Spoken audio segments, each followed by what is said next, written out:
माझं नाव गीता. मी कानपूर येथून सोशॉलॉजी हा विषय घेऊन ग्रॅज्युएट झाले. मी 36 वर्षाची असून 7 वर्षापूर्वी माझं लग्न झालं. माझं लग्न वडीलधाऱ्यांनी सगळं बघून ठरवूनच केलं.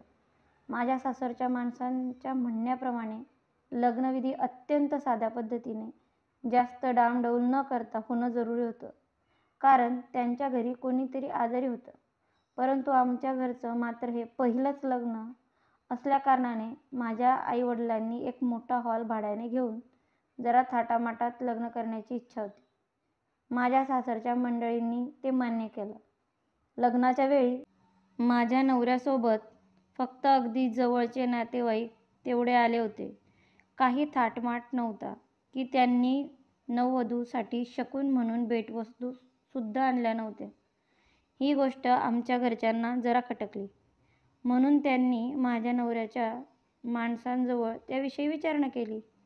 त्यावर त्यांना असं उत्तर देण्यात आलं की आमच्या घरचा असाच रिवाज आहे. पण एकदा आम्ही मुलीला घेऊन गेल्यावर आमच्या घरी गेलो की आमच्या पद्धतीनुसार व रिवाजानुसार सर्व काही यथायोग्य करूच, अशा रीतीने माझा विवाह झाला. आम्ही सासरी गेल्यानंतरही रीतीप्रमाणे काहीच करण्यात आलं नाही. या उलट घरातील वातावरण काहीसं गूढ वाटलं. जणू तेथे फक्त कारस्थान शिजत असावं. असं बाहेरून आलेल्या कोणत्याही व्यक्तीस मला भेटू दिले जात नव्हतं. घरात धुणी भांडी करण्यासाठी ज्या कामवाल्या येत त्यांच्याजवळ मी चौकशी केली असता त्यांच्याकडून मला समजलं की मी माझ्या नवऱ्याची दुसरी पत्नी होते. पहिल्या पत्नीचा घटस्फोटाचा खटला अजूनही न्यायालयातच होता आणि माझ्या नवऱ्याला 2 वर्षाची एक मुलगी होती. याचा अर्थ एवढाच की मी कायद्याने त्याची पत्नी असू शकत नव्हते. आमचं लग्न पार पडल्यानंतर 4 महिन्यांनी माझ्या नवऱ्याला घटस्फोट मिळाला. मी काही त्याच्या पत्नीला प्रत्यक्ष भेटले नव्हते, पण एकदा फोनवर मात्र तिच्याशी बोलले. तिचा परत येण्याचा इरादा आहे किंवा कसे याविषयी मला जाणून घ्यायचं होतं. ती म्हणाली शक्यच नाही.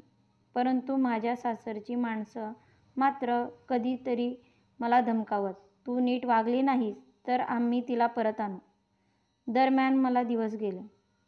ते ऐकून माझी सासू व नवरा असे दोघंही माझ्यावर भयंकर चिडले. त्यांनी मला ताबडतोब गर्भपात करून घेण्याचं सांगितलं. एवढेच नव्हे तर ते दोघं त्यासाठी नर्सिंग होममध्ये सुद्धा माझ्यासोबत आले.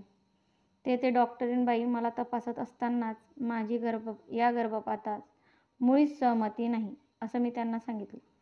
हे कळताच त्यावर डॉक्टरांनी माझ्या सासरच्या माणसांची चांगलीच कानउघडणी केली व आम्ही तेथून घरी परतलो. माझे 9 महिने पूर्ण झाल्यावर माझ्या माहेरच्यांनी 9 मासाचा सण म्हणजेच डोहाळे जेवण साजरा करावा अशी माझ्या सासरच्यांची मागणी केली. त्यांनी घरातल्या प्रत्येकासाठी कपडे लत्ते मेवा मिठाई व रोख रक्कम देण्यात यावी असं सांगितलं. माझ्या वडिलांनी त्या सर्व मागण्या पूर्ण केल्या. पहिल्या बाळंतपणासाठी रीतिरिवाजानुसार मला माहेरी पाठवण्यात आलं. मला बाळंतपणासाठी दवाखान्यात जेव्हा दाखल करण्यात आलं तेव्हा डॉक्टरांनी असं सांगितलं की गर्भारपणात जी हेळसाळ झाली आहे त्यामुळे ही केस फारच गुंतागुंतीची बनली आहे. त्यानंतर जे मूल जन्माला आलं त्यामध्ये जन्मतः विकृती होती. ते बाळ 4 दिवसातच मरण पावलं. या काळात माझा नवरा व सासरची माणसं केवळ एकदाच मला भेटायला आली. काही दिवसांनी मी सासरी परतले. माझा नवरा आपली आई जे सांगेल ते ऐकत असे. तिने मला मारायला सांगितले की मला मारत असे. परत एकदा त्याच्या मागण्या सुरू झाल्या. या मागण्या जर पूर्ण करण्यात आल्या नाही तर माझ्या नवऱ्याचं आणखी एक लग्न लावून देण्याची त्यांनी मला धमकी दिली. मी हार मानली. त्यांनी निर्लज्जपणे माझ्या मागे स्कूटरसाठी तगादा लावला. माझ्या वडिलांनी त्यासाठी लागणारे पैसे कसेबसे उभे केले. माझ्या सासरच्या नावे स्कूटर खरेदी करण्यात आली. त्यानंतर काही दिवसांनी मला माहेरी पाठवण्यात आलं, रंगीत टीव्हीची मागणी घेऊन.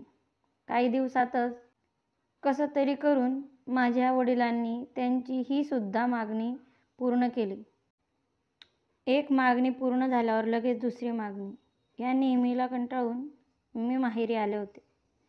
सुमारे 2 वर्षानंतर माझ्या नवऱ्याने मला फोन केला.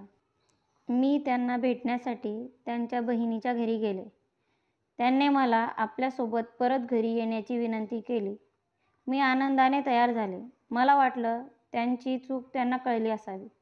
परंतु मी त्याला एकच सांगितलं, आधी माझ्या माहेरी येऊन ही गोष्ट स्वतः सर्वांच्या कानावर घाला व मगच मला घेऊन जा. तो त्या गोष्टीस कबूल झाला. आम्ही दिल्लीला परत आलो. त्यानंतर मला एक व्हिडिओ कॅसेट सापडली. ती मी पाहिली. ती माझ्या नवऱ्याच्या लग्नाची कॅसेट होती. त्याने आणखी एक लग्न केलं होतं व त्याचा परत एकदा घटस्फोटही झाला होता. माझ्या बाबतीत मात्र स्थिती जैसे थे अशीच होती. परत नवीन मागणी सुरू. या खेपेस मात्र माझ्या वडिलांनी स्वच्छ नकार दिला व मला कोल्हापूरला परत येण्यास सांगितले. आता आमच्या घरात माझ्या नवऱ्याचा 4था लग्नाची वाटाघाटी सुरू आहे. त्यांना आता मला बाहेर काढायचं आहे. त्यासाठी त्यांनी राहतं घर बदलायचं ठरवलं आहे. माझी जायची मुळीच इच्छा नाही आहे. माझ्याप्रमाणे आणखी कुणी निष्पाप मुलगी या सापळ्यात अडकू नये अशी माझी इच्छा आहे.